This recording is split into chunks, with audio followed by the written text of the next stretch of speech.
चला, रात्रीच्या बऱ्याच चपात्या उरलेल्या होत्या, तर म्हटलं दीदीला आणि देऊला मस्त त्याचं आलू टिक्की बनवून देते. 2 बटाटे उकडून घेतले होते आणि मस्त असा बारीक चुरा करून घेतला होता. मिक्सरमध्ये बारीक केला, त्याच्यामध्ये थोडीशी कोथिंबीर आणि हिरवी मिरची घातली होती आणि मस्त असे गोल गोल टिक्कीज बनवून घेतल्या होत्या. त्यांना खूप आवडतात, तर आठवड्यातून एकदा नक्कीच मी बनवून देते. तर असं मस्त टिक्की बनवून घेतल्या आणि मग काय नवा तवा आणलेला होता मी नॉनस्टिकचा, त्याच्यावरच मग फ्राय करून दिले. छान झाल्या होत्या. दीदीला देऊला छान आवडल्या होत्या. आणि मग सकाळचा डबा झाला की दुपारी पण तेच खायचं असतं, पण मी एवढ्या काही जास्त बनवत नाही. एकदा संपल्या की दुसऱ्या वेळेस मग जेवणच करायला लावते. असं राहतं मुलांचं. ते गेल्यानंतर दीदीच्या पप्पांचं काही ना काही वस्तू विसरलेलीच असते. सॉक्स विसरले, माझ्याकडून घेतले आणि ते गेल्यानंतर मग माझा भाऊ आलेला होता. तर हा देऊचा छोटा भाऊ आहे.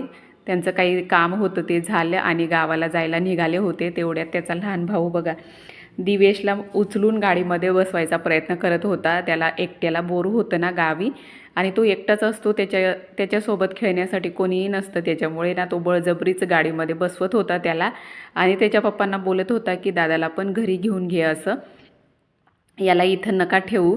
पण त्याला समजवत होतो आम्ही की त्याची शाळा आहे, तू जा घरी एकटाच. पण तो इतका हट्ट करत होता आणि नंतर खूप चिडला होता. मी त्याला लाड करत होते, पण तरीसुद्धा मला हट्ट बोलला होता.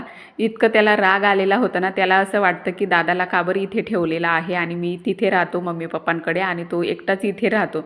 त्याला खूप वाईट वाटलं. नंतर खूप नाराज झाला होता आणि देऊसुद्धा थोडासा नाराज झालेला होता.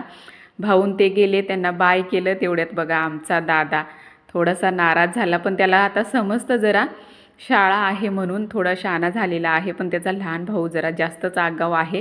तो लहान आहे पण एकदम मोठ्यासारखा वागतो तो. तर त्यांना बाय केलं आणि ते गेल्यानंतर मग देऊला उचलून आणलं मी. त्याचा पण चेहरा थोडासा नाराजच दिसत होता आणि मग घरात आणलं तर बघा कसं सॅड सॅड झालेला होता. असा होता आजचा दिवस. चला भेटू पुढच्या व्हिडिओमध्ये. तोपर्यंत बाय.